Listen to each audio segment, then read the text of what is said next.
ലെബനോൻ സന്ദർശിക്കുന്ന 4ാമത്തെ മാർപ്പാപ്പയാണ് ലിയോ 14 മാർപ്പാപ്പ. 1964 പോൾ 6 മാർപ്പാപ്പ ഒരു അൺഒഫീഷ്യൽ വിസിറ്റ് ലെബനോനെ നടത്തുകയുണ്ടായി. ഹോളിലാൻഡ് സന്ദർശിച്ച വേളയിൽ ലെബനോനും കൂടെ സന്ദർശിച്ച് മാർപ്പാപ്പ പോവുകയുണ്ടായി. തുടർന്ന് 1997 ജോൺ പോൾ 2 മാർപ്പാപ്പയാണ് ആദ്യമായി ഒഫീഷ്യലി ലെബനോൻ സന്ദർശിച്ചത്. മാർപ്പാപ്പ ഇവിടെ വരികയും വിശുദ്ധ കുർബാന അർപ്പിക്കുകയും ചെയ്തു. അതേ മാർപ്പാപ്പ വിശുദ്ധ കുർബാന അവതരിപ്പിച്ച അതേ സ്ഥലത്താണ് ഈ പ്രാവശ്യവും ലിയോ 14 മാർപ്പാപ്പ വിശുദ്ധ ബലി അർപ്പിക്കുന്നത്. 2012 ബെനഡിക്റ്റ് 16 മാർപ്പാപ്പ ലെബനോൻ സന്ദർശിക്കുകയും ഇവിടെ വെച്ച് ഒരു അപ്പസ്റ്റോലിക ലേഖന പ്രബോധനം പ്രകാശനം ചെയ്യുകയും ചെയ്തു. The church in the middle east എന്ന അപ്പസ്റ്റോലിക പ്രബോധനം ഇവിടെ വെച്ചാണ് മാർപ്പാപ്പ പ്രകാശനം ചെയ്തത്. You have hope. You have time. You have more time to dream, to plan, and to do good. You are the present, and the future is already taking shape in your hands. You have the enthusiasm to change the course of history. Isho മിശിഹായ്ക്ക് സ്തുതിയായിരിക്കട്ടെ. ഞാനൊരു റിഡംറ്ററിസ്റ്റ് വൈദികനാണ്. എൻ്റെ പേര് ഷിൻഡോ മൂങ്ങാത്തോട്ടത്തില്. ഞാൻ ലെബനോനിൽ ശുശ്രൂഷ ചെയ്യുന്ന ഒരു വൈദികനാണ്. എന്നെ കൂടാതെ 2 വൈദികരോടുണ്ട്. ഫാദർ ആന്റണി ഉപ്പുമാക്കല്, അതുപോലെ തന്നെ ലിജോ വെള്ളയടത്ത്. ഞങ്ങൾ 3 പേരാണ് കേരളത്തിൽ നിന്ന് ഇവിടെ ശുശ്രൂഷ ചെയ്യുന്നത്. പ്രത്യേകിച്ച് ഞങ്ങളെ സംബന്ധിച്ചിടത്തോളം, ലെബനോൻ ജനതയെ സംബന്ധിച്ചിടത്തോളം വളരെ സന്തോഷം നൽകുന്ന ഒരു 2-3 ദിവസങ്ങളാണ് കടന്നുപോയത്. പ്രത്യേകിച്ച് നവംബർ 30, ഡിസംബർ 1, ഡിസംബർ 2 ഈ 3 ദിവസങ്ങൾ വളരെ പ്രത്യാശയും അതുപോലെ തന്നെ വളരെ സമാധാനം നൽകുന്ന ഒരു ദിവസങ്ങളായിരുന്നു. വേറൊന്നുമല്ല, പോപ്പ് ലിയോ മാർപ്പാപ്പ 14 മാർപ്പാപ്പ ലെബനോൻ സന്ദർശിച്ച ദിവസങ്ങളായിരുന്നു.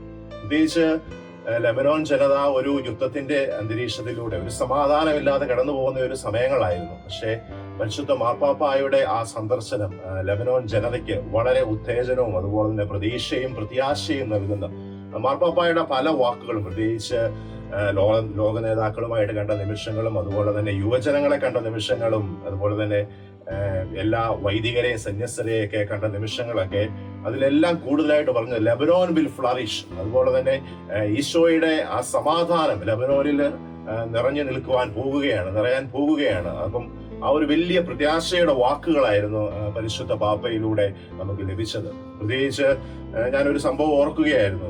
ഞങ്ങളെല്ലാവരും കൂടെ, ഞങ്ങൾ 3 പേരും കൂടെ ഖരീസ മാതാവിന്റെ കത്തീഡ്രലിൽ ഞങ്ങളുടെ പരിശുദ്ധ പാപ്പായുടെ ഞങ്ങളെ സന്ദർശിക്കാനായിട്ട് പോകുന്നത്, പരിശുദ്ധ പാപ്പായെ കാണുവാനായിട്ട് കിട്ടുന്ന അവസരം. അപ്പൊ അവിടെ ഞങ്ങൾ എല്ലാവരും ഒരുമിച്ച് കൂടിയായിരിക്കുകയാണ്. ഏതാണ്ട് ഒരു 1000-1500 അടുത്ത് ആൾക്കാരുണ്ട്. എല്ലാം വൈദികരും സന്യസ്തരുമാണ്.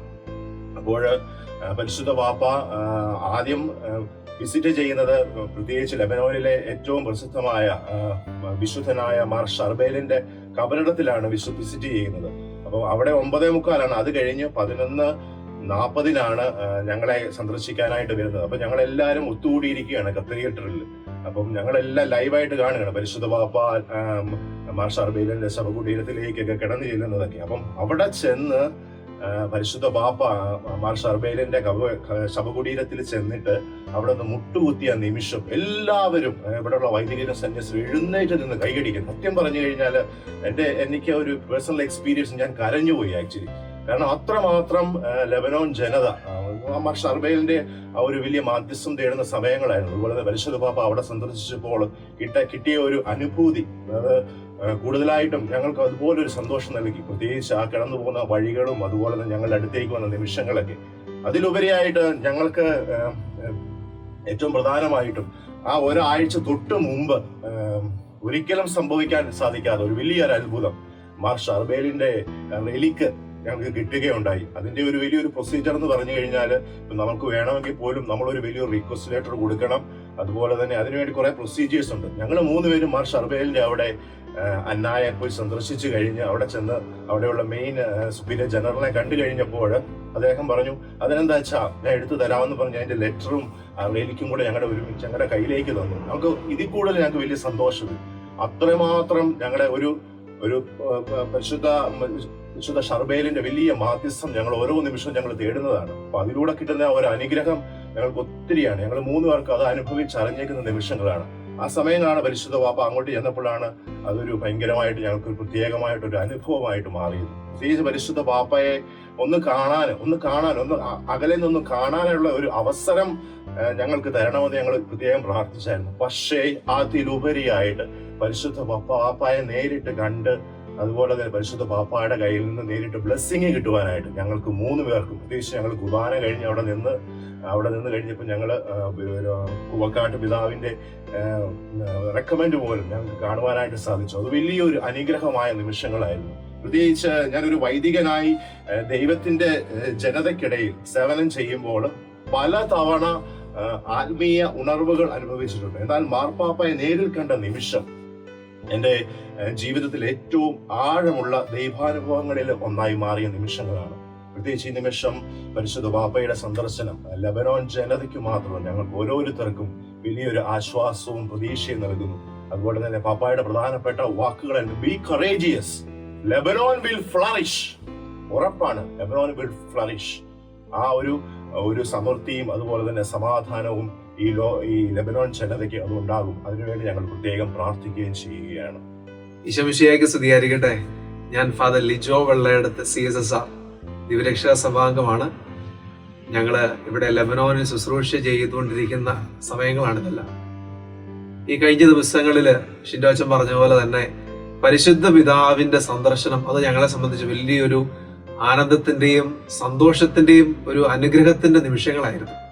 പ്രത്യേകിച്ച് പരിശുദ്ധ പിതാവിന്റെ സന്ദർശനം ലെബനോൻ ജനതയെ സംബന്ധിച്ചും ഒപ്പം ഞങ്ങൾക്ക് 3 പേർക്ക്, ഞങ്ങളുടെ 3 പേര് വലിയ ആഗ്രഹമായിരുന്നു പരിശുദ്ധ പിതാവിനെ ഒന്ന് കാണുക എന്നുള്ളത്. അത് ഞങ്ങൾക്ക് നേരിട്ട് പരിശുദ്ധ പിതാവിന്റെ കയ്യിൽ നിന്ന് ആശീർവാദം സ്വീകരിക്കാൻ സാധിച്ചു. പരിശുദ്ധ പിതാവിനോട് മുട്ടുമേ നിന്ന് ആശീർവാദം മേടിക്കാനുള്ള വലിയ കൃപ തമ്പുരാൻ നൽകി. അതോടൊപ്പം തന്നെ പരിശുദ്ധ പിതാവിന്റെ ഈ സന്ദർശന വേളയിൽ എന്നെ സംബന്ധിച്ച് ഏറ്റവും കൂടുതൽ ഒരു ടച്ചിങ് ആയിട്ട് തോന്നിയ ഒരു അനുഭവം, ഇവിടെ ലെബനോനിൽ 2020 ഓഗസ്റ്റ് 4 നടന്ന ബ്ലാസ്റ്റില് ഒത്തിരി ജനത, ലെബനോനിലുള്ള ഒത്തിരി മനുഷ്യര് മരിച്ചു പോയായിരുന്നു. വലിയൊരു ബ്ലാസ്റ്റ് ആയിരുന്നു. അത് പരിശുദ്ധ ഫ്രാൻസിസ് മാർപ്പാപ്പയുടെ മനസ്സിലുണ്ടായിരുന്ന ഒരു വേദനയായിരുന്നു ലെബനോൻ സന്ദർശിക്കുക എന്നുള്ളത്. പക്ഷേ ആ ഒരു ആഗ്രഹം പരിശുദ്ധ ലിയോ 14 മാർപ്പാപ്പയിലൂടെ ഇത് പൂർത്തീകരിച്ചൊരു നിമിഷമായിരുന്നു കണ്ടത്. കാരണം പരിശുദ്ധ കുർബാനയ്ക്ക് തൊട്ട് മുമ്പ് പരിശുദ്ധ ലിയോ പാപ്പ സന്ദർശിച്ച ഇടമായിരുന്നു ഈ ബ്ലാസ്റ്റ് നടന്ന സ്ഥലം. അവിടെ ഈ ബ്ലാസ്റ്റിലൂടെ സ്വന്തം സഹോദരങ്ങള്, ഒരുപക്ഷെ കൂടപ്പിറപ്പുകൾ നഷ്ടപ്പെട്ടു പോയ അവരെയൊക്കെ ചേർത്ത് പിടിക്കാനായിട്ട് ഒരു കുട്ടിയുടെ മുന്നില് പരിശുദ്ധ പിതാവ് മുട്ടിമ നിൽക്കുന്ന ഒരു വീഡിയോ ഞങ്ങള് ഈ ഒരു കുർബാന നടക്കുന്ന സ്ഥലത്ത് ഞങ്ങൾ കാണാനിടയായി ക്യാമറയിലൂടെ. അത്രമാത്രം ക്രിസ്തുവിന്റെ പ്രതിപുരുഷനായിട്ട് പരിശുദ്ധ പാപ്പ ഈ ലെബനോൻ രാജ്യത്ത് എത്തി. ഇത് വെറും ഒരു രാജ്യമല്ല, ഹോളി ലാൻഡിന്റെ ഒരു ഭാഗം തന്നെയാണ്. കാനാൻ ദേശത്തിന്റെ ഭാഗമാണ് ഈ ലെബനോൻ എന്ന രാജ്യം. അപ്പൊ പരിശുദ്ധ പിതാവിന്റെ സന്ദർശനം ഞങ്ങൾക്കും ഇവിടെയുള്ള ജനതകൾക്കും വലിയ സന്തോഷവും സമാധാനവും പ്രത്യാശയും നൽകുന്ന ഒന്നാണ്. അത് ഞങ്ങളെ സംബന്ധിച്ച് ജീവിതത്തിൽ ഒരിക്കലും മറക്കാൻ പറ്റാത്ത വലിയൊരു അനുഭവമായി, എന്നും ഓർമ്മയായി, സന്തോഷമായി കൂടെ ഉണ്ടാവും. പാപ്പ വന്നതിന്റെ സന്തോഷം ലെബനീസ് ജനതയെ കണ്ടാലറിയാം. ലെബനനിലുള്ള ഇപ്പോൾ ഇവിടെ ആയിരിക്കുന്നത് ഈ യുവജനങ്ങൾ എല്ലാവരും വളരെ സന്തോഷത്തിലാണ്. അവർക്ക് എല്ലാവർക്കും ഒന്നേ പറയാനുള്ളൂ, വീവാ പാപ്പ എന്ന്. അവര്